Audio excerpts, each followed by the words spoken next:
à l'occasion du concert exceptionnel de Fergola, le 4 avril 2026 à l'Accor Arena, les Gaulois du monde annoncent la première édition des Accor Awards.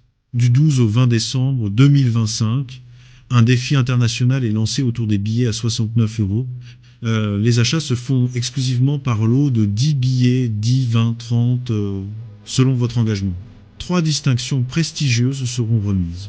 Le trophée du meilleur panel TikTok de l'année, destiné au panel qui anime les lives et porte la communauté. Le trophée de la meilleure chaîne YouTube de l'année, pour récompenser les créateurs les plus influents. Et le trophée du meilleur Gaulois de l'année, dédié aux fans engagés à titre individuel.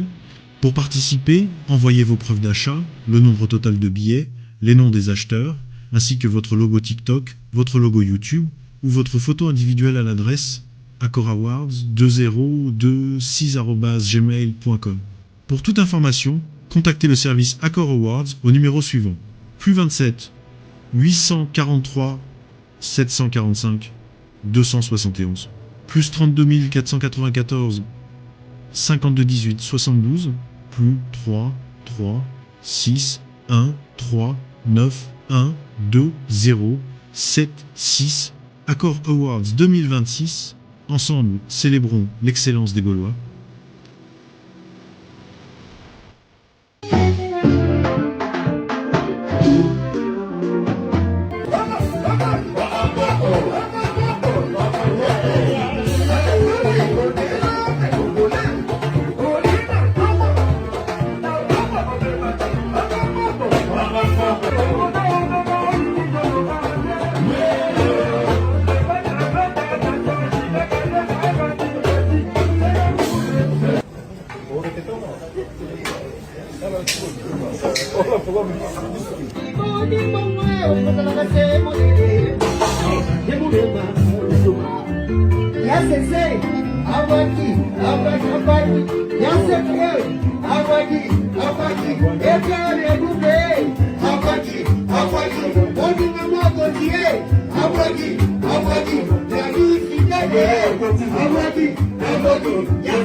Nangina chilo video mo boya le padre Fergola na moni yango na nzela na bat tana na ngo epi tazobela moyo na bala yango ya moyo zala Jésus béni Jésus béni ngoma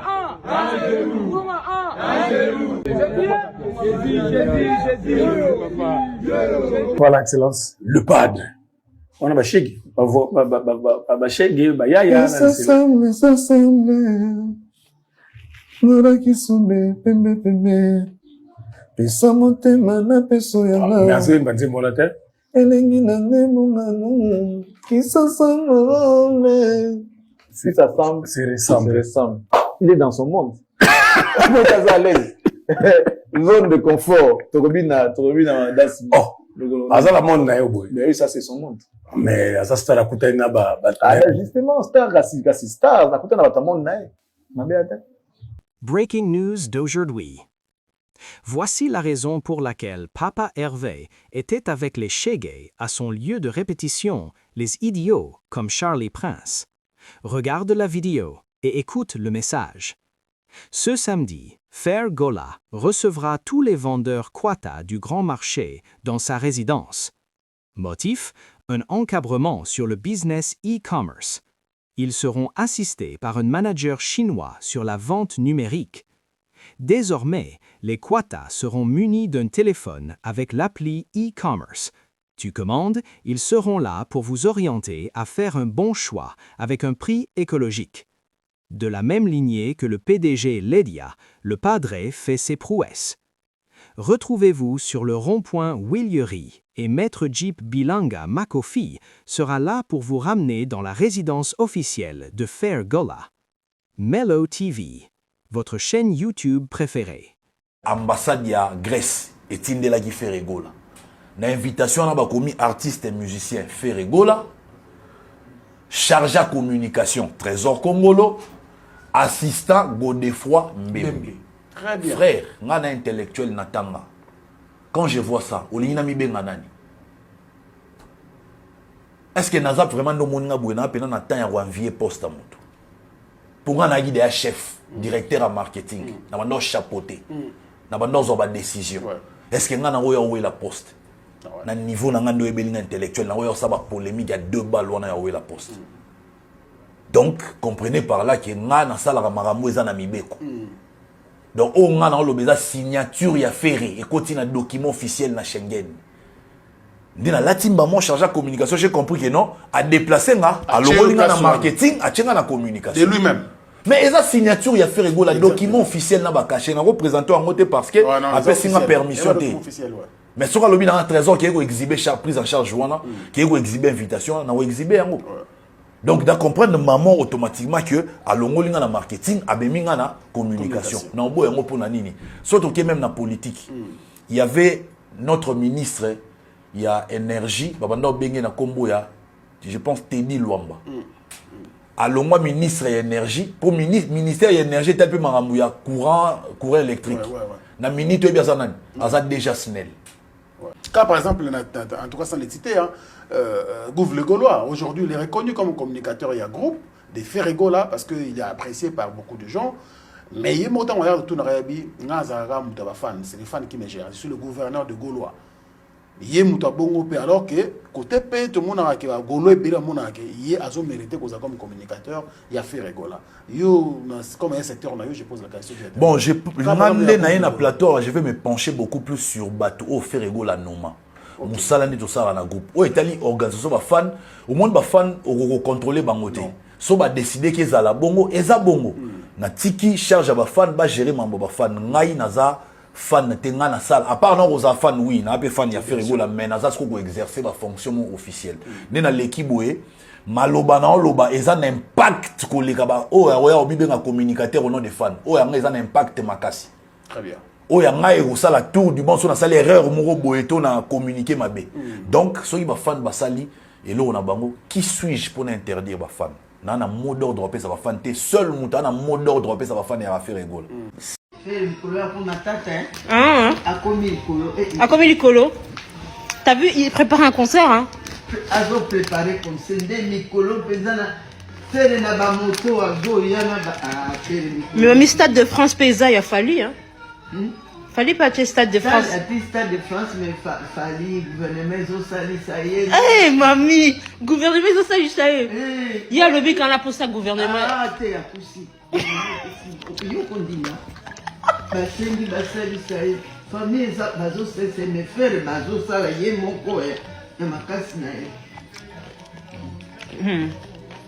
Mais arrose, ça fait double. So you both you batike binu bagora sombi a cheat that yo zo la ndango na nani te na TikTok. TikTok fait les musique. Si tous les 27 tu fais na Gabon. Avec les Gabon. En tout cas. Another one. Bienvenue à la chaîne Nabino Melo TV. Melo TV est la chaîne Nabino Oyo. Et tchela Rabino ba vidéo nyo suzo sala buzz na internet. En tout cas, mes chers amis, buzz ezali toye potolo bela yango, mais en tout cas, esika nyo sozali zo popcorn vraiment to vanda totala. Vraiment Melo TV, the goat himself, yewana aza awa. Toye kolobela yo, il y a des bonnes nouvelles et il y a des news. Mes chers amis, en tout cas, na suka ya vidéo oyo ko kendeka boyete. Abonne-toi, partager, liker. Mais na souka la vidéo, tikelanga quand même en commentaire et ça la biso moi bien et on permettre à biso to yeba comment quoi vraiment quoi évoluer ou bien quoi améliorer notre façon de faire les choses. En tout cas, na pesi mbote na ba nyonso oyo ba soutenir ngai José da Silva na Mila, en tout cas mutunanga na pesi mbote na bosanité pire vient ngai Denis Makambu depuis États-Unis, Tito Longo na Cape Town, Fondation Sidman Purvier la passion Botebele. En tout cas donc Batunyon so obina ba soutenir ngai les grands René. En tout cas vraiment binonyon so sika bozali vraiment un bon dimanche. Na ebi ke brota la vidéo oyo dimanche mais na vraiment na sala yango samedi. Et na bosanité Yasmine Mbosi na Mama Thérèse depuis Genève. En tout cas neto za boye Genève na Genève. Akendaki concert à Kofi, Mama Thérèse, na pession Botebele. En tout cas, tokokota na vidéo na biso. Rebo Chulo, a ucho ko bimisa biso single ya sika oyo babengi Choco. J'avais parlé sur ça na vidéo na biso oyo elekaki. En tout cas, Rebo Chulo akwazaki maboko te, akimaki réseaux sociaux te pona kende kovanda, mais akimaki parce que bandaki kosala musala oyo abimisi vraiment tube ya sika babengi yango Choco. Maintenant, en tout cas, tube clip moko ya bien, nzembo vraiment il y a il y a quand même de pourboire et à manger. En tout cas, mais quand même, Nzembo Eza Kitoko, félicitations pour le travail. Parce que ce n'est pas vraiment donné à tout le monde des recours à studio. Robin s'appelle Nzembo Betty. En tout cas, sur ça, on te dit quand même félicitations, Rebo. Et Toyebi que non, Makambu, et Zo Kendeka Randenge, normalement, et Kendaka. En tout cas, félicitations pour au tube Nayo Yasika. Tchoko Oye Ebimi. En tout cas, donc, Ezali. Vraiment, qu'on se comportait bien à YouTube, na moni ba vieux ezali bien. Félicitations aussi encore. Mais Nzembo, nakati ya Nzembo Oyo, eloko moko esali quand même buzz, o ezolo bisabatu nyonso. Ezali Rebo Chulo a utilisé ntaba, nakati ya clip, mais a commis likolo ntaba B, la lettre B. Breaking news d'aujourd'hui est de la pochette du new single de Rebo, qui passe un message clé.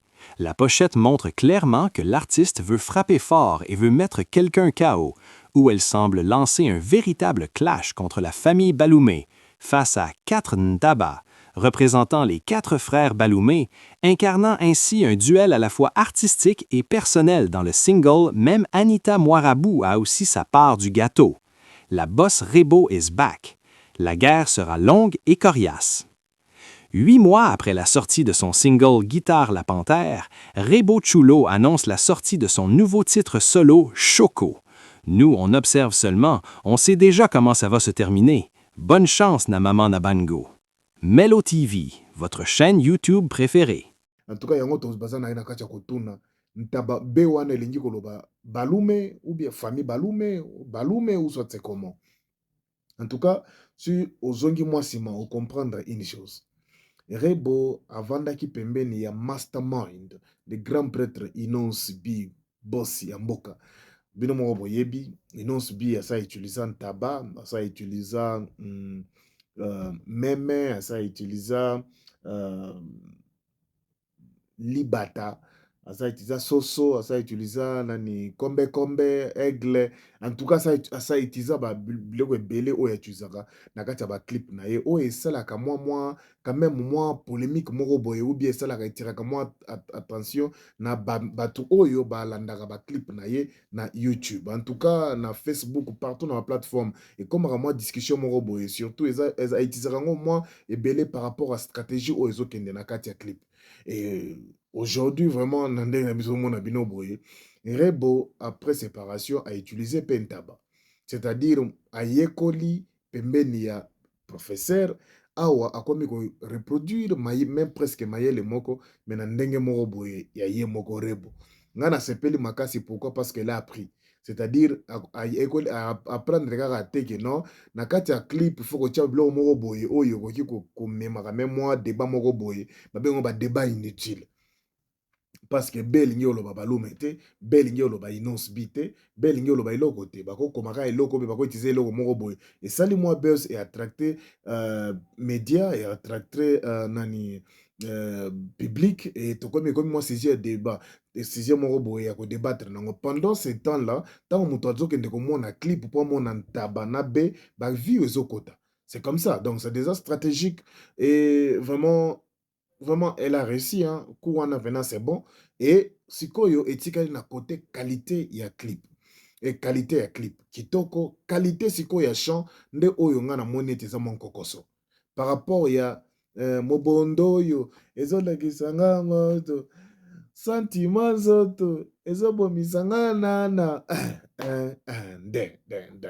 En tout cas, kolongwa na niveau wana pona ko kita na niveau ya Choco, par rapport à Banzembo danse, je pense que il n'y a pas tellement d'évolution parce que je trouve que Ezali déjà du déjà vu. Na ebi ke bato ba webi se biso eza rythme na ye. Rythme na monotonie échanger comme muke. Hein, il y a une différence, moi je pense qu'il y a une différence entre monotonie na rythme ya mutu et ndenga linga kendele nango.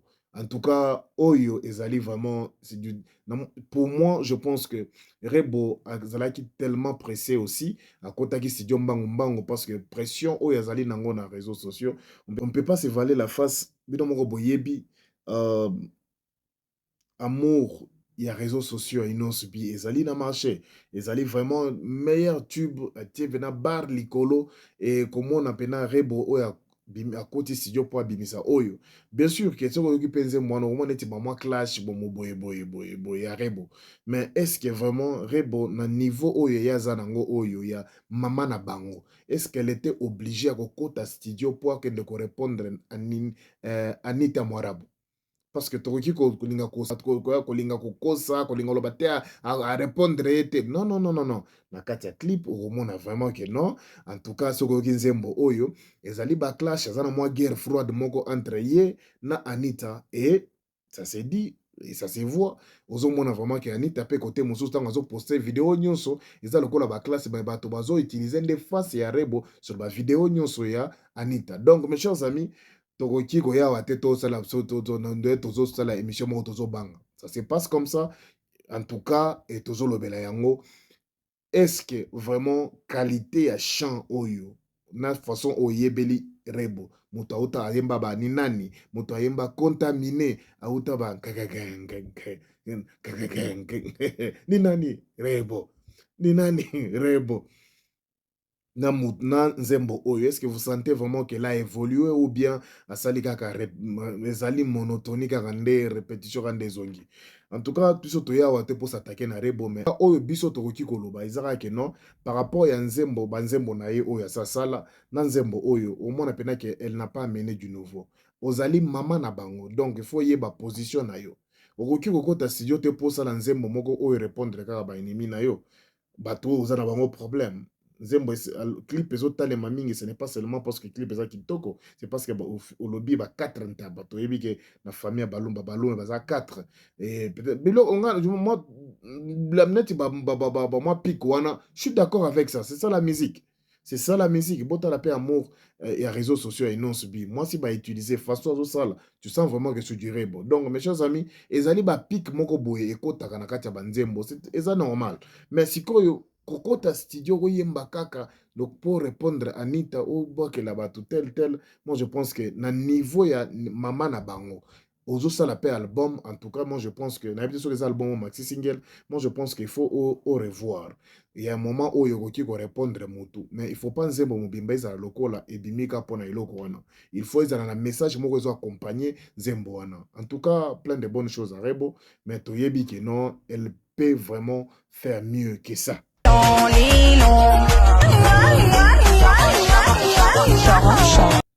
Akoki kosala vraiment mieux vraiment parce que elle a tout, azana ba compétence tant to lobaka toyebisaka bino makambo oyo ke non, même mpona kosala répétition ya banzembo na ye na orchestre na ye, elle était forcée papa pas ya babalume, elle était forcée. Est-ce que tokomi na niveau photo pesa inonso bi raison koloba ke non? En tout cas il avait raison à koloba ke non. En tout cas boy ndenge makambo lobama na ba réseaux sociaux que tout était vraiment balume nde banda kosala yango. Est-ce que tokomi na niveau photo loba makambo wana? Parce que na façon oyo makambo ezokende soki Rebo vraiment asali deuxième tube esali raté lisusu, est-ce que tokomi banda koloba likambo ya ke Rebo carrière comme ko pété? Félicitations au Bimisi Zembo, mais en tout cas, est-ce que ça a une qualité? Est-ce que tu as eu le temps de travailler? Tu es maintenant loin de Balou, mais tu dois maintenant faire un effort. Eloko nyonso zo bimisa. Eza na moi touche moko boya yo, il y a eloko moko asika. Tout ça là répète et ajoute un peu la maturité na façon ko yemba, na façon ya ko ba cri banini bien sûr que ça la façon na ko yemba, mais quand même ba kisa quand même moi maturité moko boy qui réduire ba cri yemba o binisaka Rebo ki ko binisa bato sans ko boka ba cri ça ko sala banini yo oza même eloko moko asika pona ngai yango yo trouve que il faut Rebo même eloko moko asika o ko convaincre lisusu bato. Parce que vraiment, à Okomi Musika, tu dois maintenant apprendre à revoir Banzembo na nyonso. Comme c'est biloko na précipitation parce que vous avez na moi pression ya Anita, vous avez na pression ya boya. Mbala moko média tie pression obimisi eloko. et loko wana biloko zo bimisa et ko affecter ka carrière na yo. Plein de bonnes choses à rebo et vraiment wana ezalaki rebo bokende bo consommer single na ye ezali déjà na plateforme na ye ya YouTube bokende na pe bato balanda ye na Spotify bokende vraiment boyoka nzembo rebo parce que tozali vraiment awa pona ko propulser bato tozawa te pona ko bomba carrière. Chers amis, Kofi Olomide. Kofi Olomide, concert na ye o ezalaki na Genève. Normalement, lelo, il fallait qu'ils aient la concert déjà bato bazoya. Parce que jusque là même, comme je viens de vous faire cette vidéo, bah, c'est là qu'on a Boutou. En tout cas, je m'excuse. Ezali na Boutou. Yo kota la dimanche. Mais en tout cas, dans les bato bazar na kati ya koya parce que bazo croire te na message oyo ya koloba ke concert à Kofi Olomide ezalaki annulé. Namoni bato ebele oyo baza na kati ya kolinga ko critiquer que Kofi Olomide annulé concert likolo ampiaka. Non, ezali mensonge. Kofi Olomide o annulé ba annulé te ba reporter. Ko reporter c'est-à-dire ba ndengo yango bozoyoka bokoyoka na audio na kochela bino ezali concert ko na février. Concert ko na février. Est-ce que par rapport ya ba Wario oyo bazo critiquer Kofi qui a salimpiaka te eza problème technique. Problème technique oyo peut-être ezali indépendant il y a Kofi Olomide mais à lobby il y a problème technique. Pourquoi nazo ebisabino eza problème technique parce que tozali na bato oyo baza déjà na Genève o bautaki ailleurs oyo bayaki vraiment couper sa coup de force na Kofi Olomide mais bakuti que concert est annulé mais basi babuka ki ba hôtel basi babuka ki bon. Moi je pense qu'à un moment donné nos artistes doivent vraiment respecter bato oyo Bazali Koya. S'il y avait un problème technique, tu pouvais quand même détecter ça même 2 jours ou 3 jours avant. Olobayango, comme ça, bateau, futa ki ba meka kosa la ba arrangement. Ogoki ko reporter concerté le 12, tandis que les concerts est le 13. Boyoka maman oyo, maman on a tchela rabino ba vidéo, maman nangai, maman nanga propre, maman Thérèse. Azali déjà dans Genève, atindelinga audio. Mais yo kasi ko contenu à audio comme ça tozonga après tala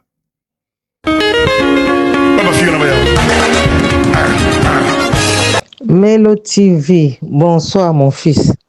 Eh Melo, suis totonda ni awa concert annulé. Ba mususu bako ya tina katikati ya butu. Meloko tusumba ki babiye to réserver ki hotel to sandenge ni. Ngana sana ngaka na hotel na uchi la gare na yi na du taxi. Ngana ngaka na hotel awa. Bato baze ebele mona nzela misu na ba valise loko bafutaki babiye tozo oblige tovanda kaka lobi osima lobi tozonga na biso tovisite ata Suisse na bengi bato tokutana kotala gare kuna balambaka bilia ya mboka tolia na hotel awa donc vraiment nzambe asalaka na février tokozonga. Bon, ka bongo papa biso tozalia bato mosusu toyinzela mosusu parce que toyinzela moko bamosusu bakokoya na bapoko soki ovandi kaka batrain koya kpu bato bawuti boye bakokoya awa bon tofutaki deja babiye tosala nini lokola ye moko alebi tosala nini. Bon, merci mon fils biso tovandi na biso na Genève. Au revoir. En tout cas je pense que oyoki wana ezalaki maman Thérèse. Soko yoki na vidéo wana lobby, bien sûr que toza ebele awa toza na kati ya kokita train nyonso ezaleka full na bato banda koya concert ya Kofi Olomide. Donc de kamba mpiaka je ne pense pas mais cause à des problèmes techniques oyo et salami et Kofi Olomide oyo sur problème logistique par rapport au matériel ils ont mis peut-être température parce qu'il fait tellement froid là-bas que ba moyen ba côté matériel na arena peut-être et au banzela ils a problème en tout cas ba track et ko misa ba matériel quelque wa ba yana ngokuna en tout cas donc je pense que Boyoki va comprendre que non bato baza ebele bakomi kokuta na kutu bavanda na mwanganda moko boye bali ata mo ensemble bavanda ata 2 jours na ba hotel aussi bafuti déjà et pas moyen ya kosenga remboursement, baza déjà na Mboka, baza déjà na Genève, baye ko soutenir Koffi Olomide. Et par rapport ya batu oyo balobi que non, Koffi Olomide peut-être azana ba fanate. Vous savez, mes chers amis, Ferregola betaka na salle awa ya Genève oyo. Mais na salle oyo, il faut quand même tous à la honnête. Genève ezali Bruxelles te. Genève ezali Paris te. Et Genève ezali Londres te. C'est-à-dire Genève pour beta concert na kati ya salle oyo. Il faut opika, vraiment il faut zalana ba fan oyo, bazana capacité ya kolongwa na ba pro, esika nyonso bazali. Likambo ya mobondo oyo ezali réel, c'est-à-dire il faut bato ba bima esika bazali baya na Genève baya ko soutenir yo. Je me rappelle, j'avais parlé ici d'un monsieur qui s'appelle José da Silva. Je vous avais montré des photos à expliquer Touta na uti Italie pona ya Genève. Imaginez-vous, akina kolia na yo, kolata, komela, esiko kolala, transport na yo na kati ya Genève. Mbongo peut-être moins airtime ya kutia na ba téléphone, pour recharger téléphone na yo, nini mosusu peut-être na habité. Donc nyonso oyo il faut ozala nango, plus billet d'avion ou billet de train. Ce que vous avez non, Italie, peut-être ba avion. Donc, ça dit, pumbwe baye kuna. Ça dit, ça n'est pas moins de $2000 au fallait ou dépenser pour na Koffi Olomide. Et Gaulois, bazola qui ça vraiment na ba mélomane, ba fan nyonso ya monde, comment soutenir réellement un artiste. Warrior bayaki pona la bala exhibition comment ko streamer artiste. Mais ce qui concerne ko soutenir artiste na bango ezali ko landaye na ba place zo beta. Warrior ba échouer pourquoi? Parce que baza na capacité wana te. Baza bana ya Warrior, baza nango mingi baza ba étudiant, ba wechi ba sala kate, mebele pena on sait que non, ebele ya Warrior baza na bango ba chômeur. Baza bana. Et au moins, on a que ba Gaulois, baza ba responsable, baza ba papa ya ba famille oyo, baza na ba moyen na bango ba koki ko voyager anytime. Et cela ne veut pas dire que ba Koffi baza bongote, mais en tout cas on a ba Warrior, ba lakisa ki batu comment ko streamer. C'est pour ça que tali na niveau ya musique na biso, fallait occuper une très bonne place na ndenge ya ko streamer. Et Ferregola dans de faire l'effort, ba Gaulois baza na kati ya ko s'adapter, mais bazali na capacité ya ko se déplacer pour ba kende ko soutenir l'artiste na bango. Bon on est fallait na ba province. Et c'était vraiment mpiaka. Et comment on a fait na Genève, bato oyo bayaki na Genève, 80% bato bautaki Libanda, ba France, ba Amérique, bautaki ba Italie, bautaki mamboka nyonso oyo ezali vraiment na ba province mosusu oyo ezali vraiment na kati ya mamboka wana, nete ba Lille, ba Marseille, ba Paris, ba Bruxelles, bayaki ba Gaulois, ba futaki biloko bina baye ti na Genève esika banda kobeta. C'est ce qui fait la force des Gaulois. Baza mobondo. Cela ne veut pas dire que bazali partout. Et si kanyon so yo zali, ozo faire azo tia date, bango baza na mesure à se déplacer baya. Alors, et pourtant, tout ça n'a fallu o yazali na bayaye bazali partout. Boko zala partout, mais ici ka bozali 20, bozali 30, bozali 100. Alors, concert à 600, il y a 6000 places, net tout le monde qui na ba Bordeaux, net tout le monde qui na ba Toulouse, na ba Lille, fali ba fanatique na bazali partout. Mais baza moké na ba place nyonso bazali et baza na capacité te ya kolanda artiste na bango. Et pona kosukisa likambo ya Koffi Olomide, vraiment na kati ya audio koyoka balobi ke no ba reporter yango na février. Alors yo Warrior oyo zo seka Koffi Olomide. Yo Warrior oyo zo komake dans la place ya 9000, bateki ka 426 billets. Na place wana yo zo seka oyo. Koffi n'est pas le premier oyo à reporter concert. Koffi ne sera même pas le dernier à reporter concert dans la musique congolaise. Warrior, Obosani Oyo, Landa Vidéo Oyo. Chers Warriors, chers mélomanes de la bonne musique, aujourd'hui je viens devant vous pour m'excuser, pour vous dire à quel point je suis vraiment dégoûté de ne pas pouvoir être avec vous en ce moment. Comme vous le savez, j'essaie toujours d'être le plus pro possible. Donc, à chaque fois qu'on vient aux États-Unis, on a toujours demandé le work permit, donc visa de travail, permis de travail, pour chaque tournée. Mais bon, malheureusement, vu le contexte actuel des élections là-bas aux États-Unis, l'administration a pris un peu plus de temps pour gérer le dossier. On a attendu, après, on a même voulu reporter que les dates des États-Unis pour venir faire Montréal.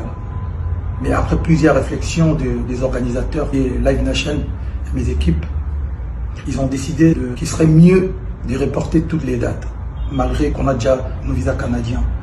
Donc voilà, je suis vraiment très dégoûté et conscient des frais engagés pour certaines personnes qui se sont déplacées pour la tournée. Mais je m'en excuse, donc je vous promets de revenir très rapidement avec les nouvelles dates. On va d'ailleurs en rajouter quelques-unes aux États-Unis. Donc on va refaire Montréal, New York, Atlanta, Dallas, Washington et puis 3 ou 4 villes encore aux États-Unis. Donc vraiment, c'est indépendamment de ma volonté. Je sais que c'est dur à accepter, mais je vous promets de revenir et dans 2-3 jours pour vous annoncer toutes les dates. Et la tournée va commencer au mois de janvier. Promis, mois de janvier, on sera aux États-Unis et au Canada. Donc voilà, c'était votre artiste Fally Ipups. Mais en attendant, je vous donne rendez-vous quand même la semaine prochaine à Marseille. Encore une fois, désolé. Et la tournée a été reportée, pas annulée. N'écoutez pas les gens, on va revenir, on a voulu faire les choses comme des professionnels. À très bientôt. Olandi yango, hein? Oyoki. Donc c'est-à-dire, Fally na 2022-2023, abatraki record ya ko annuler ba concert nyonso, ba concert na ye na niveau ya Europe kaka, ou bien na niveau ya monde. Fally Ipupa abatraki record ya ko annuler ya nombre de concerts annulés. Aucun autre artiste congolais a sa annulé ba nombre de concerts na année moko lokola Fally anilaki. Adjoki caméra avandi liboso na biso azota la biso mais azo kosa biso azo kata sonité mais fallait kosa biso non, c'est par rapport aux élections. Malheureusement il y avait des élections aux États-Unis, on ne peut pas faire ceci, on ne peut pas faire cela. Et c'est indépendamment de ma volonté, je sais que c'est dur à accepter, mais je vous promets de revenir et dans 2-3 jours pour vous annoncer toutes les dates. Et la tournée va commencer au mois de janvier. Promis, mois de janvier, on sera aux États-Unis et au Canada. Pourtant, Gims a beta après. Gims a beta kuna États-Unis, a beta qui et ça a passé. Même d'autres artistes ont joué là-bas. Mais quand il Fally tourne, yende ba élection, ba roki ko ça va billet. Mais ce que ça qui dit élection, ça veut dire bon teka qui déjà ba billet. Ce que ça qui dit y a élection, c'est-à-dire ba date na bino boza ba kontia sold out, bo sala ki ba sold out. C'est-à-dire bozongi ça qui ba to mbongo te. Fally Ipupa pouvait même se déplacer avec 3 ou 4 musiciens. Ba okinde ko beta kuna. Pourquoi maintenant sikoyo ba bon annulé? Yo kanisi ba date nyon so sala ki ba sold out. Et Fally Ipupa se donner le luxe ya ko annuler ba date ou sala ki sold out na États-Unis. Et ça le coûta. Ba date na Canada, et ça le coûta. C'est purement mensonge. Et ça là ki ba mpiaka na ba billet mo place mo so ba soma ka ba 50 billets, ba 200 billets. Malgré que ba wario ba États-Unis malgré que ba se déplacer mais ba ko se déplacer ndenge nini. Ba na wana ba saka na mbongo te.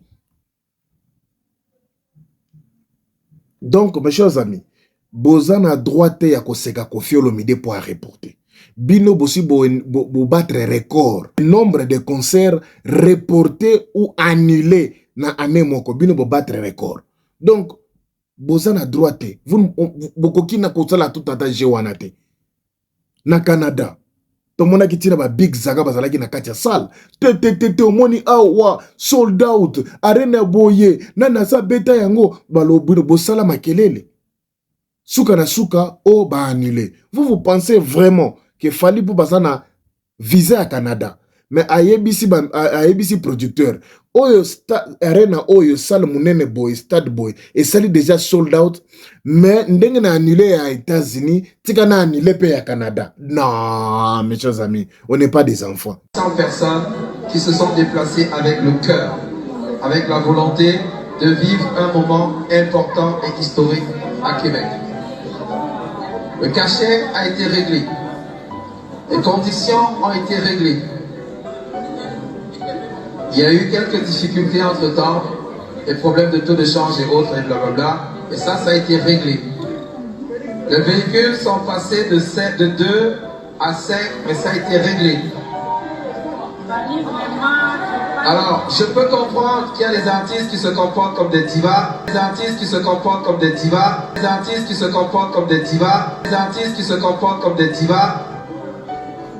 Mais je dis, je ne permettrai pas qu'on insulte Québec. Monsieur Fally Poupa été attendu sur ce plateau, sur ce podium, et il n'est pas là. Je vais simplement demander aux avocats dans la salle de constater, et s'il y a...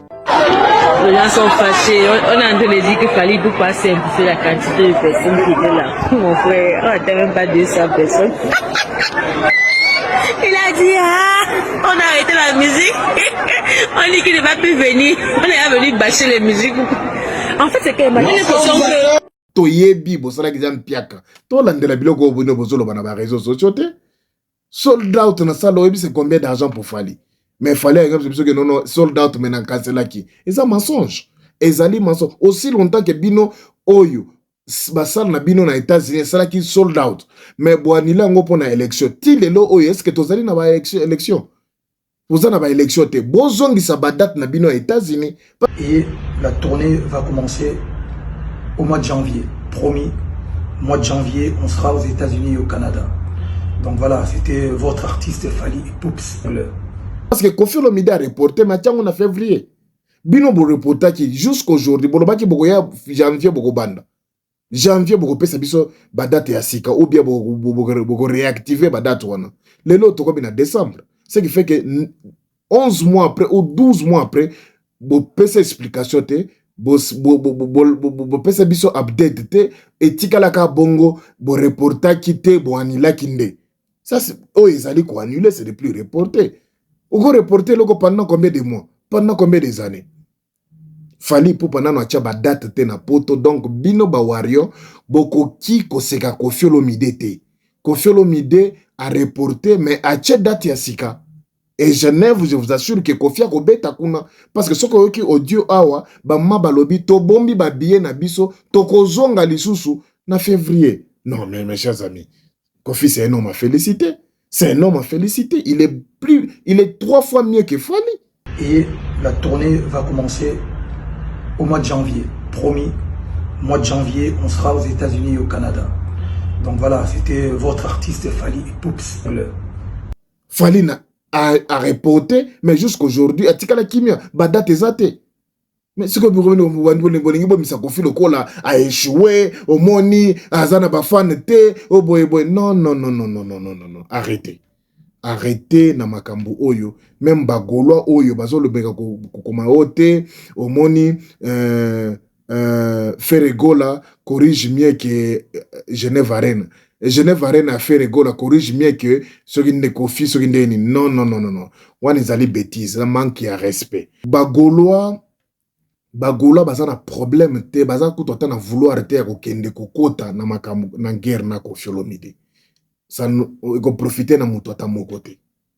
Par là nazo ko tsambala moko na topic na biso mususu o ezali Gouv les Gaulois, Trésor Congolo na Tracy.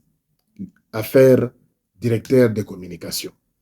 Moni be l'équilibration sur na plateau na même batu misusu ba ya a communiquer pour na biso ba ça ba l'équilibration. Je comprends que baza na information baza suffisamment informé pour ba communiquer au nom de l'artiste. Ah ouais. Muta pour préciser biso nana za directeur ya communication da DG Blaise Polo. Otuna qui était on a branché la vie non. Tingai nazalaka engagé ya groupe Ferregola te o ba fan bata Jetsi. Moi je dépends na ba Gaulois na Ferre. Ceux qui m'ont reconnaître que ça communicateur et fan joue ba kangai ba fan ba samsambon ba ko libérer a déranger Ferregola. C'est clair hein, c'est clair. Naye vraiment pour ba tubaye ba que non Ferregola lingi ba respecter marambo ya lingi. Pendant longtemps ba zuita yako faire vilipender Ferregola na président pour faire vilipender Ferregola na marambo Ferregola e barade. Ba ba ki ba finga ba ton désordre et zola ta Ferregola. Ba ba ça la erreur na bango et là ta Ferregola lingi sous marambo wana. Nena l'équipe boé maloba na oloba eza na impact koleka ba o ya obibe na communicateur non. Mes chers amis, eloko ekomi kosala quand même moi sonia ekomi kobimisa orchestre Ferregola lokola bazali vraiment na structure ya bien te ba lobeli ya Ferre bazali na kati ya kobundela position. Trésor Congolo, de l'autre côté, a expliqué qu'il biso le pourquoi. A outu expliqué biso comment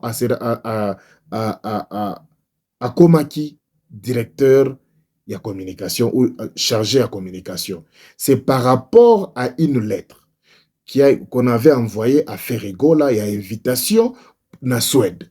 Et zalaki que Ferrigola, artiste, et se chargé à communication, Trésor Congolo, et Nabatou Moussou a mentionné. Donc, officiellement, ceux qui sont intellectuels locaux, la Trésor Congolo, tu peux comprendre que Trésor Congolo officiellement, n'a lettre traité à Kolobaki non, tozongi sur un mouvement, mais au commis directeur, il y a communication. Moi, je pense que nde oya meki ko explique ce que vous allez na tembe par rapport à makambo nazolo ba awa na ko chelo vidéo ou bien okende otala émission à sala kina Frank Stemai, il a bien expliqué que tant batindla que c'est par là j'ai vite compris que balongolinga na position telle ba komisinga chargé à communication ambassade ya Grèce etindela ki Ferrigola na invitation na ba komi artiste et musicien Ferrigola chargé à communication Trésor Congolo assistant Godefroy Mbembe. Très bien. Frère, ngana intellectuel natanga. Quand je vois ça, olingina mi benga nani. Et talanga neske nazana bozo monanga boye naske nazana vraiment nazana allure ya mutoko kiko we la poste. Boye. Bien sûr, ozali mbinga, ozali tu apparais vraiment riche et tout ça, mais cela ne veut pas dire que non, eloko bazo question ba poser yo ezana fondement te. Ezali na fondement. Pourquoi? Parce que toi qui précis alobaki likambo ki ezali chargé à communication. Yo polobaki ozali chargé à communication. Qui est qui? Est-ce que Nazap vraiment no moninga bouena pena na temps ya envier poste à moto? Pour un guide à chef, directeur en marketing, na bando chapeauté. Na bando zoba décision. Est-ce que ngana oya la poste? Na niveau na ngando ebelinga intellectuel na oya saba polémique ya 2 balles wana ya la poste. Est-ce que bureau affaire étant entretien tenaki ba propos wana ba mona ki angote parce que zo mema lokola moi mbri moko boye tout autour ya conversation parce que na minute oyo tozana temps oyo ya kolinga kosala ko multiplier ba stratégie oyo et ko entretien en place pour nako ko continuer na promotion oyo ba gaulois na batunyo so mais distraction moko te ko banda ko yela biso entre précis no so qui chargé à communication et Trésor Congolo chargé à communication au lieu de basa la promotion ba lobela makambo ba stratégie batinda ba gaulois so ba billet ba komi ko boka na ba jeton ya 2 balles pied oh non au monier ngai naza awa chargé à communication je suis intellectuel yé pas lobby kuna non ngabe naza chargé à communication boye et comme distraction ce qui première fois il est kamaki awa et comme qui comme tina mato ya ba journaliste ba Frank Stemai ba comme ko tuna ça veut dire et comme sérieux bureau il faut intervenir et beka ko tia ordre na ma façon de communiquer qui est qui c'est très important et ça ma distraction. Moni be l'équilibration sur na na plateau na même batu misusu ba ya a communiquer pour na biso ba ça ba l'équilibration je comprends que baza na ba information baza suffisamment informé pour ba ya communiquer au nom de l'artiste. Ah ouais. Muta ko préciser biso nana za directeur ya communication da DG Blaise Polo. Otuna qui était na on approche na bino. Tingai nazalaka engagé ya groupe Ferrigola te o ba fan bata jet set. Moi je dépends na ba Gaulois na Ferri. Ceux qui m'ont tué, moi reconnaître Gaza communicateur et fan, joue au Kangaï, fan, bas ça bon va libéré. À déranger Ferrigola. C'est clair. Ceux qui Trésor Congolo par rapport à la sortie médiatique na yo, oyeba qui bien que non malgré aux alaki musika na jet set au banek au la politique, au enek bek otanga, a aussi ici aux zongi. Moi je pense que lorsque ozwaki invitation pour pesa visa passeport na yo, bacha visa que ne soit pas lettre ezabo. Intellectuellement parlant, il fallait que on soit la peine à faire.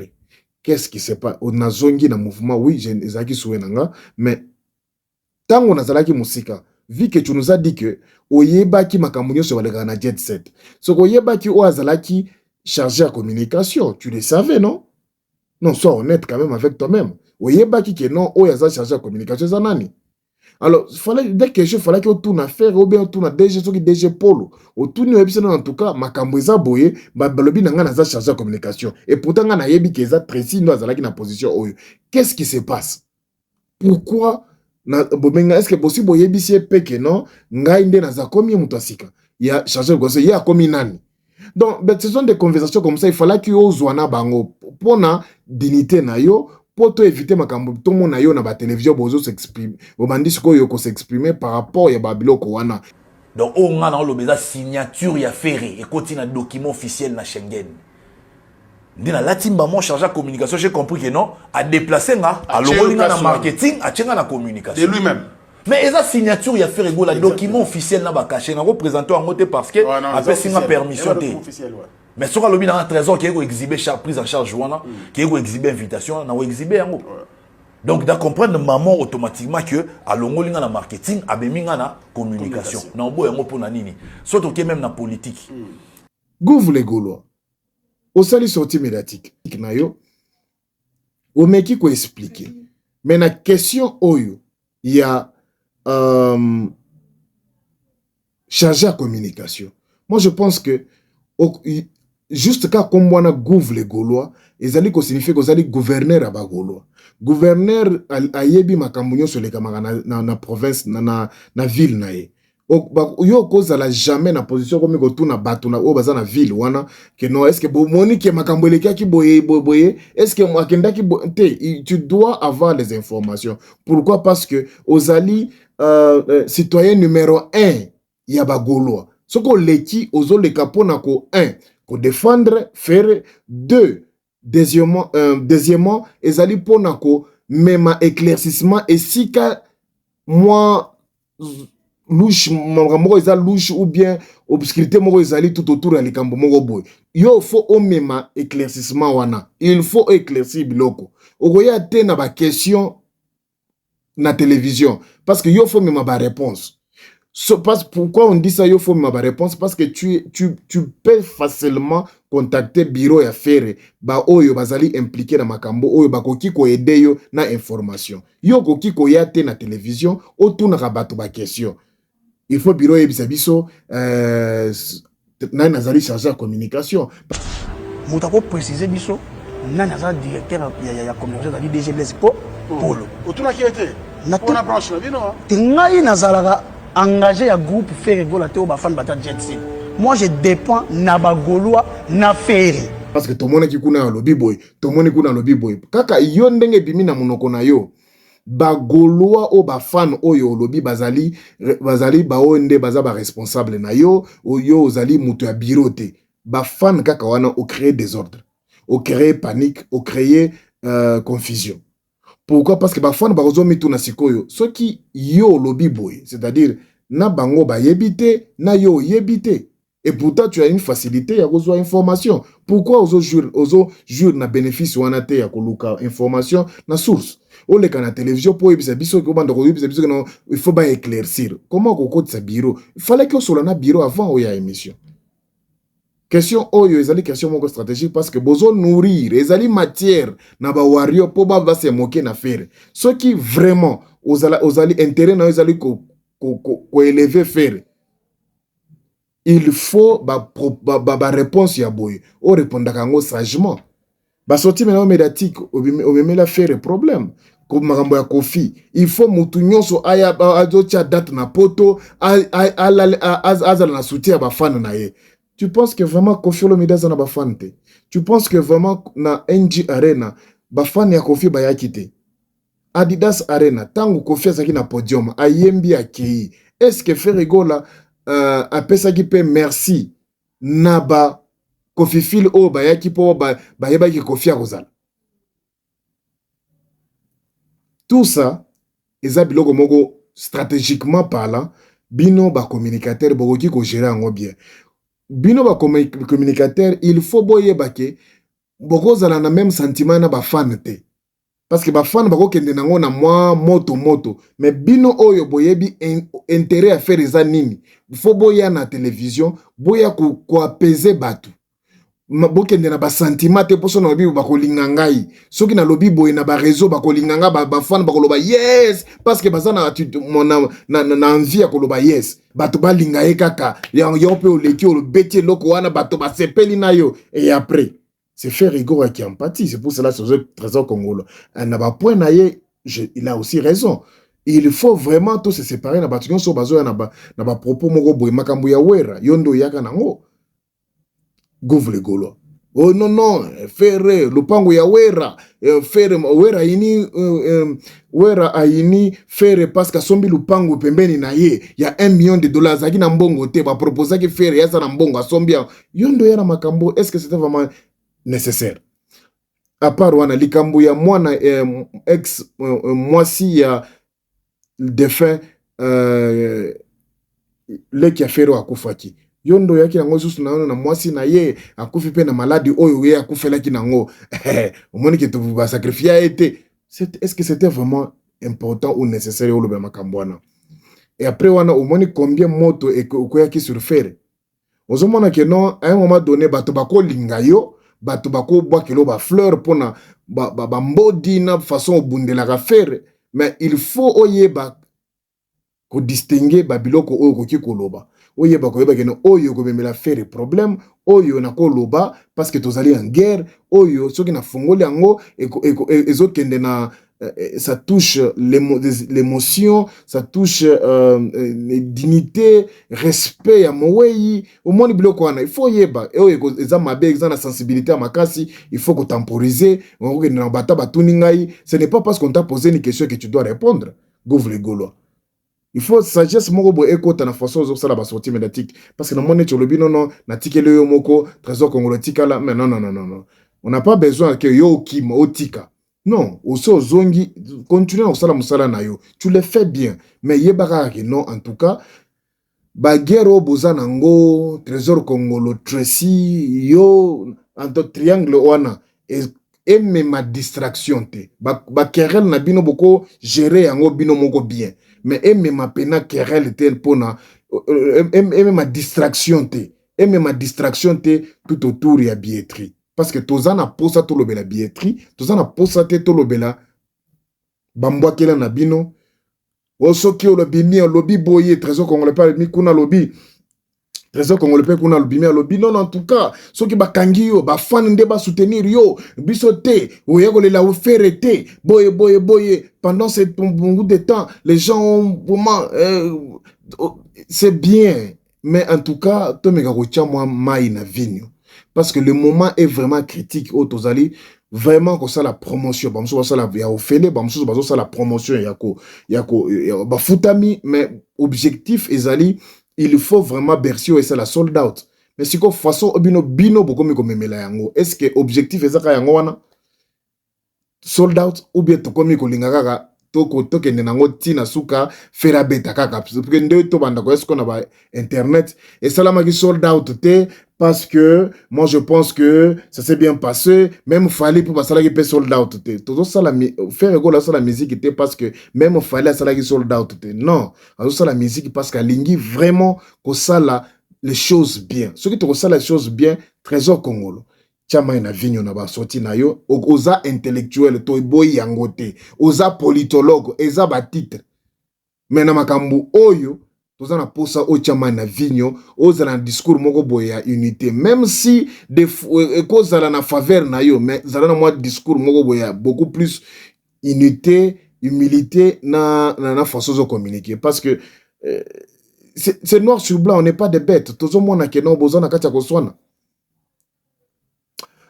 Ferregola Accor Arena Award. À l'occasion du concert exceptionnel de Fergola, le 4 avril 2026 à l'Accor Arena, les Gaulois du monde annoncent la première édition des Accor Awards.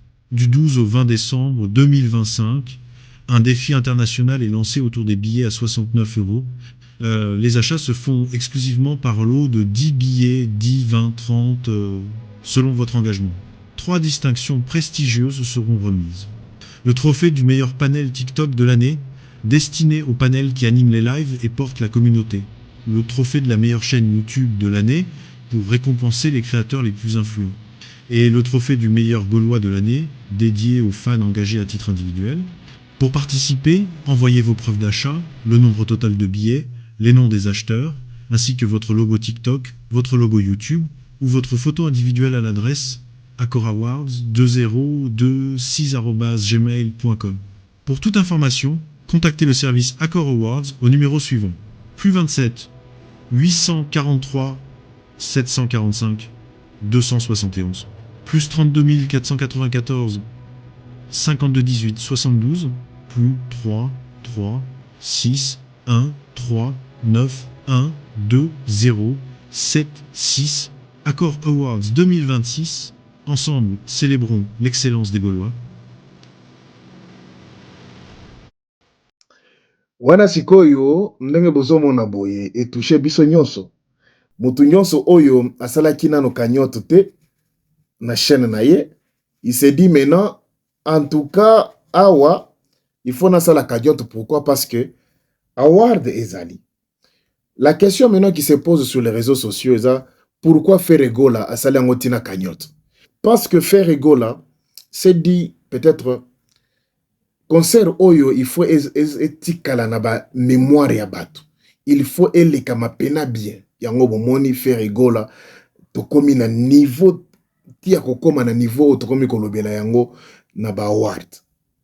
Pour la première fois, concert na histoire pena ya histoire ya musique na biso, concert sala munene boye mythique ezali na award. Award oyo ezokende na ba YouTuber, ba TikToker, meilleur Gaulois. Qui sera le meilleur Gaulois? En tout cas, meilleur Gaulois oyo eza na ba catégorie nini? Parce que moi je pense qu'il faut ezala na ba catégorie meilleur Gaulois ya Paris, meilleur Gaulois ya Kinshasa, meilleur Gaulois ya Belgique, mais ya Belgique, meilleur Gaulois ya France, meilleur Gaulois ya États-Unis, meilleur Gaulois parce que cause la meilleur Gaulois na monde te. Ba critère nini yo sala bina mutu azali meilleur Gaulois. Meilleure chaîne YouTube ezali oyo ezosala promotion kitoko, il faut ezala ba pro ferré ou bien ezali ba chaîne oyo ezali peut-être milieu du village mais oyo bazosala promotion ya ba artiste mais ba soutenir qui ferré vraiment na accord arena.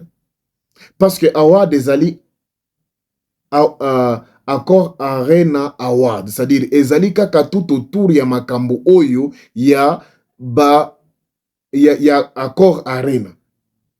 Ezali teke o na soutenaki fere na Bercy, o na soutenaki fere akuna te wane e kontete. Ezo konte kaka na makambo oyo ya accord arena. En tout cas, pour ngai ba meilleure chaîne ezali ebele, toza na ba Trésor Moscou, ezali meilleure chaîne pe, tozali ba na ba NK de Bundes, ezali ba meilleure chaîne, tozali tonton promo, je ne pense pas parce qu'azali nazali naître. Ce qui tokolinga to chango ba tonton promo c'est biso nyonso foto ko taper na compétition. Mais bien sûr, na sala ja cagnotte na ngai yango da fongoli yango lelo awa. En tout cas, yozo landa ngai soki vraiment Olingi Melo TV à kota na cagnotte awa toza jusqu'à les 20. En tout cas, cagnotte na sombaka de billets ou billets moko tindela ngai prouve ya paiement na yo ya billets comme ça na tchape liste. Naza déjà na 4 billets. En tout cas, nazo zela awa. Mais tant oyo ba pesi biso jusqu'à les 20, moi je pense que il fallait qu'il va revoir mon mouké. Mais il fallait battre les 30 ou bien les 1er janvier. Pourquoi na lobi bongo? Parce que bato bazo futama ba les 23, ba les 24. Si kobino boche les 20, avec quel argent? Na mambongo nini bato na minute oyo ba okende kosombela bato ba kosala ba cagnotte bato ba kopesa bato ba mbongo ba ko soutenir bato na mbongo. Parce que na ba vacances à kutu na ba ndenge toza boye bato bazo futama ba les 25, les 24, le 23. Il fallait battre à jusqu'à les 30 comme ça botika na biso pétan. Parce que na minute to komi ko ki toza contre temps musu baza na volonté ya ko aider biso tokota na cagnotte awa. Mais sikoyo ezali nde timing oyo bache ezali moke. Jusqu'à le 20 en tout cas, bamsu ba foot ba ozale ba ozombongo ko refléter ba le 22, le 23. Mais qu'est-ce que nous devons faire? Et on est comme sikoyo bamsu ba ozala vraiment baza na posa ko kota na kati ya cagnotte, mais en tout cas tant et boma bango. Mes chers amis, en tout cas, comme je le répète encore, award oyo, encore une chose, il y a sika oyo Ferregola à côté ici na musique na biso. Un jour tant que tu makambo oyo, il faut tout le likambo oyo que non, en tout cas l'artiste qui a fait que ba concert ya boye ezala na ba award ezali faire. Ba stream ba live streaming ezali faire. Na musique na biso. Il y a beaucoup. Ça les marchandises pour accompagner concert. Ils allaient faire.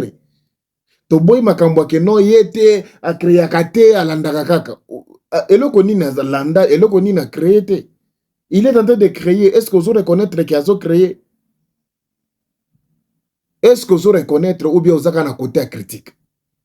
Ferregola, en tout cas, merci beaucoup pour l'award Oyo Biso. C'est que tout le monde a quand même un award à chaque fois. C'est aussi, bien sûr, que ça pour la première fois, et Biso quand même boyé, mais prochainement, tu as tous à la Sikoyo, informé que non, en tout cas, tu as dit que non. Date bache bientôt la anane kozala obandiza ko sensibiliser batu na ya cc ya boche bo somba bien moko botindelanga s'il te plaît il faut na kangisa kanyoto nanga awa tokomi bon première fois les lopes tokozo na ba lakine mais je crois dans les jours à venir tokozo na ba lakine parce que to yebi déjà qu'est-ce qu'il faut faire et qu'est-ce qu'il ne faut pas faire. Donc en tout cas na bande ko nanga nyoso ba youtubeur tocha mutu na bande ko nanga nyoso ba tiktoker en tout cas tocha mutu tomko takaka. L'objectif n'est pas de gagner mais l'objectif est de participer. Dis bien na yo déjà ezali soutien makasi na Ferregola. Dis bien na yo osomba ezali soutien makasi en tant que fan en tant que mélomane de la bonne musique ou alingi ko ça la promotion à culture na biso. Dis bien na yo ezali vraiment balobi ezali belé te.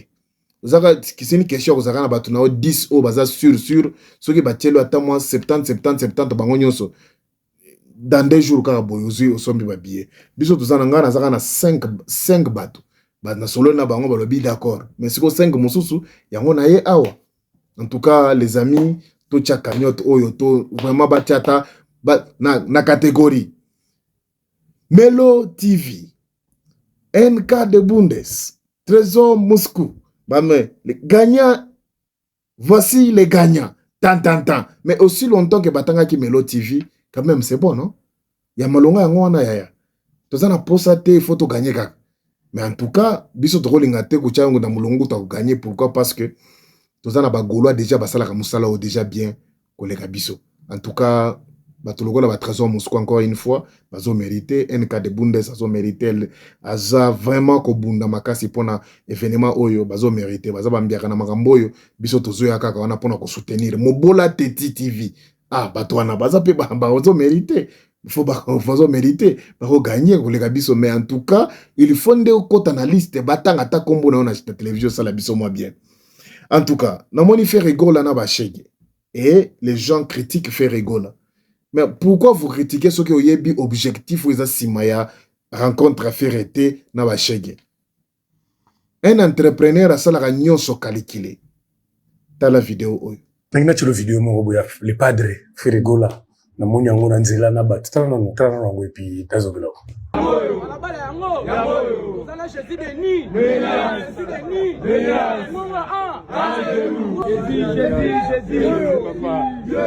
Voilà, Excellence. Le padre.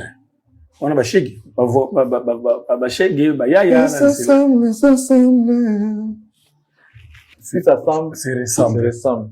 Il est dans son monde. Il est à l'aise. Zone de confort. Torobina, das. Oh. Azala monde na yo boy. Mais oui, ça c'est son monde. Breaking news d'aujourd'hui. Voici la raison pour laquelle Papa Hervé était avec les Shege à son lieu de répétition, les idiots comme Charlie Prince. Regarde la vidéo et écoute le message. Ce samedi, Ferregola recevra tous les vendeurs Quata du grand marché dans sa résidence. Motif, un encadrement sur le business e-commerce. Ils seront assistés par un manager chinois sur la vente numérique. Désormais, les Quata seront munis d'un téléphone avec l'appli e-commerce. Tu commandes, ils seront là pour vous orienter à faire un bon choix avec un prix écologique. De la même lignée que le PDG Ledia, le padre fait ses prouesses. Retrouvez-vous sur le rond-point Willery et Maître Jeep Bilanga Makofi sera là pour vous ramener dans la résidence officielle de Ferregola. Melo TV, votre chaîne YouTube préférée. On comprend le pourquoi Ferregola zagi na bachege. Ce n'est pas qui s'assemble, ndenge yo Charlie Prince olingo komisango lokola Ferregola, ils ont de se ressembler, s'assembler avec les Shege, il est aussi Shege. C'est quoi ça? Comment tu peux, ovivra ndenge nini Charlie Prince ya obenga moto lokola Ferregola il s'assemble avec les Shege, donc qui se ressemble se ressemble. C'est quoi ça? Qui s'assemble se ressemble na makambo ba Shege na Ferre. Wera so nazaki mokonzi ya banani ya ba Shege. Combien de fois ton mona fali akenda kopesa ba aide partout? Est-ce que solo ba likombwana sur fali? Même si tu n'aimes pas faire, tu ne peux pas quand même atteindre à ce niveau-là. Ce n'est pas parce que tu ne l'aimes pas ou bien vous avez des lacunes que ceux qui ont aidé Motobino, non, bazo, qui s'assemblent se ressemblent. Ah, bande konangai. Oh, ils ont manque à respect au niveau. Bazali batu lokola yo. Bashegi baza batu lokola yo. Yo leki bangote. Ou leki bango peut-être pas aux moi parfois quand tu m'en mais apparemment tu es aussi shege comme les autres. Ozali shege na mentalité. Mais chance no ezaka pena peut-être okati mandefo bie moi parfait ozana monda wa kolala. Mais peut-être bango bazana manière ya ko vivre ko leka yo parce que yo tu nous prouves à suffisance que ozana manière te.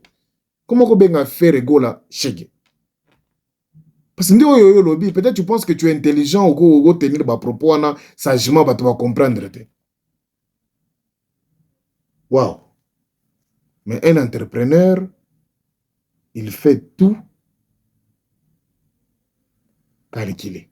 Ferregola, le lob affiche Oyo Nengomozobona Boye, il n'apparaît plus parmi les meilleurs vendeurs. Meilleure vente du monde, Ferregola Kombo Elongwe. Gaulois, Gauloise. Oyo, ezali signe à koyebiso que non, ça ne va pas. Il faut agir. Causelate, tant et comment que concert comme ko beta ndeo comme ko linga ko somba ba billet. Gaulois, Gauloise. Somba billet na yo ezali très important. Soko sombi billet na yo avant, ova nango ozana kati ya ko raisonner comment okosa la pause na concert. Sous defata mbongo mais somba billet. Oya somba ki billet mais azana capacité ko somba même 2 billets, il faut ko somba billet. Somba billet na yo parce que eko permettre artiste ozo soutenir azala na pe bozo mona ndenge papa Hervé azali na kimia, il est tellement souriant parce qu'il sait que ba Gaulois bozana kati ya ko sala musala oyo falaki bo sala ya che date azo se préparer na ba répétition yo na musala na yo sikoza ko sala promotion pe ko luka vraiment ko somba billet na yo. Ferregola azalaki 4e, Ferregola komaki 9e, Ferregola azali sous-souté na ba meilleure vente.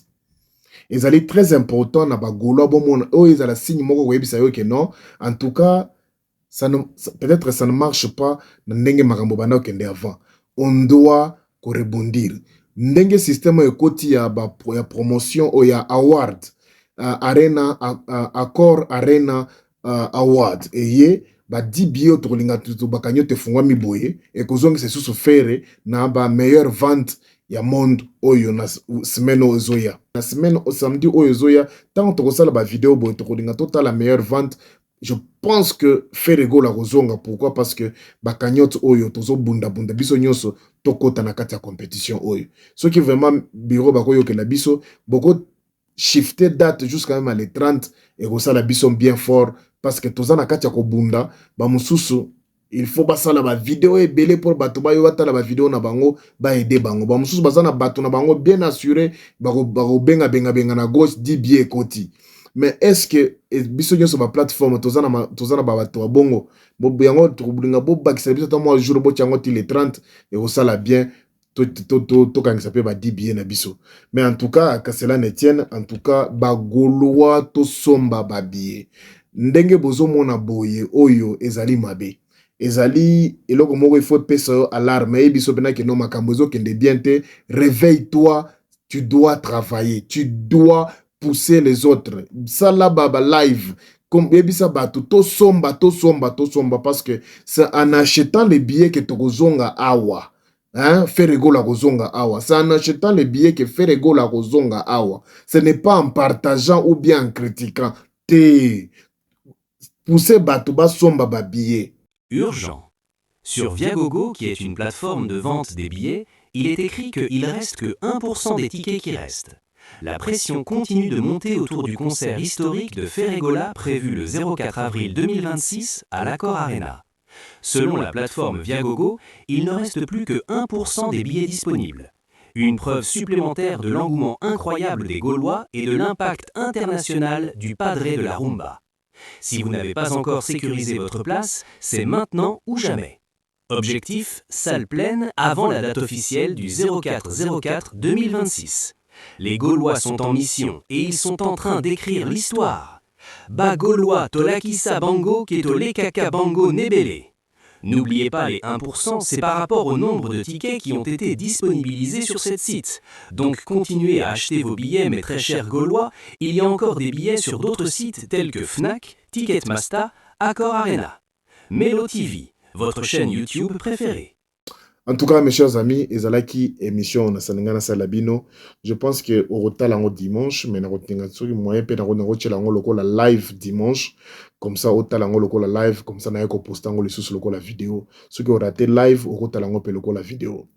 Merci beaucoup pour na bignon sobo sala pour na biso. En tout cas, viens ngai Denis Makambo. Merci pour na billet na yo moko tindelingai. Naza déjà na billet moko mutatindi. Na ozela ga bato ba kangisa kangama awa. To kangisa 10 comme ça to sala mo likambo. En tout cas, mes chers amis, merci beaucoup. Merci pour na nyon sobo sala ko la fondation Sidman. Merci beaucoup pour notre débit au lobby au Tinda.